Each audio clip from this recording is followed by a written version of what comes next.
Hi everyone, this is part 2 of Elements of Fiction. Please make sure you take some notes. So we learned about the first side, which is the left side, and now I'm going to cover the right side, which is point of view, language and style, symbol, and irony. So here's point of view, and I want you to learn this because we will be analyzing this in the literature that we read. First person narration is a story told by a narrator who uses I. That means that the character is participating in the story. The one issue with this is you are limited to only this character's point of view. So if this narrator is unreliable, is a liar, or somebody who's a crazed maniac, and they're the ones telling you the story, can you believe that narrator? So keep that in mind. Second person narration is a story told to someone referred to as you, and this generally makes the reader a character in the story. Third person narration is a narrator who's not actively participating in the story, but they can give judgments or comments or basically tell the story using different characters in telling it. Now there's two different types of third person narration that you need to know. One is omniscient and one is limited omniscient. So omniscient third-person narration means that this narrator knows all actions and events, moves freely in time and place, can shift from one character to another, they can access all characters' thoughts and feelings, and report on all characters' thoughts and behaviors and feelings. They're basically all-knowing, like a god. They're omniscient. So this narrator can give you all sorts of information about characters, time, place, whereas limited omniscient is limited to one character, kind of like one character's shadow. So even though this narrator is third person and they're referring to the character in third person terms, they can report on what that character's thinking or remembered or felt. They can explain that through one character, but they only know that one character's perceptions. So keep that in mind. It's like a shadow following one character. They can only be in the place of that one character. They can only be in that one time. Language and style is something really interesting that kind of breathes life into a story. It's the author's use of figurative language, word choice, syntax. It gives voice to the writer and shows how the writer views the world. So you might find that you gravitate toward one story over another based on how it was presented in its language and style. We might read stories that use dialect. We might read stories that use antiquated language and high vocabulary, and others that feel more contemporary.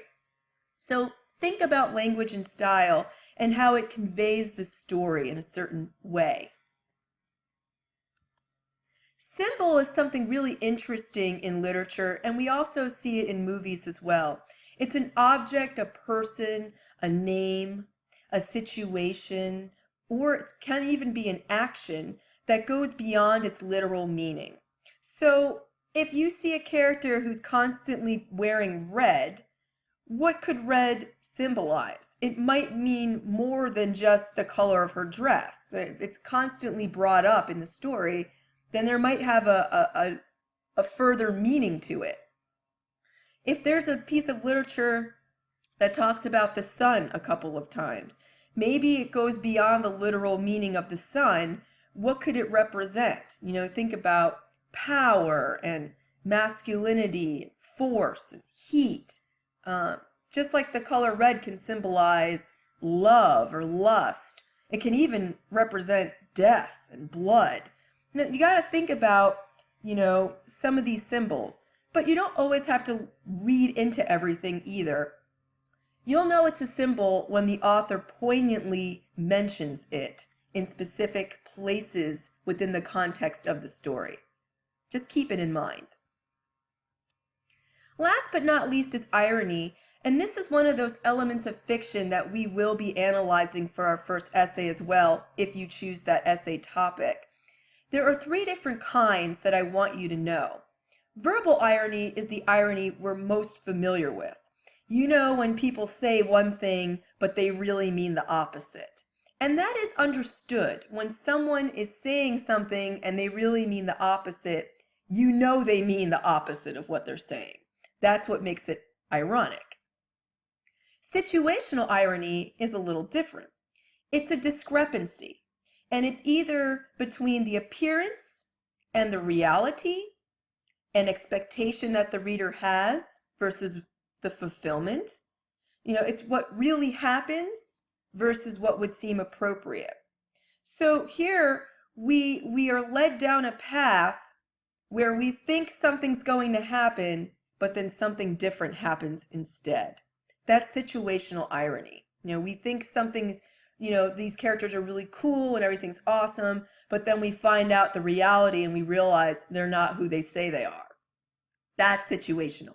The reader is just as surprised as a character, for example. That's situational. Dramatic irony is different. It's a discrepancy between what the reader knows to be true and what the character says or believes.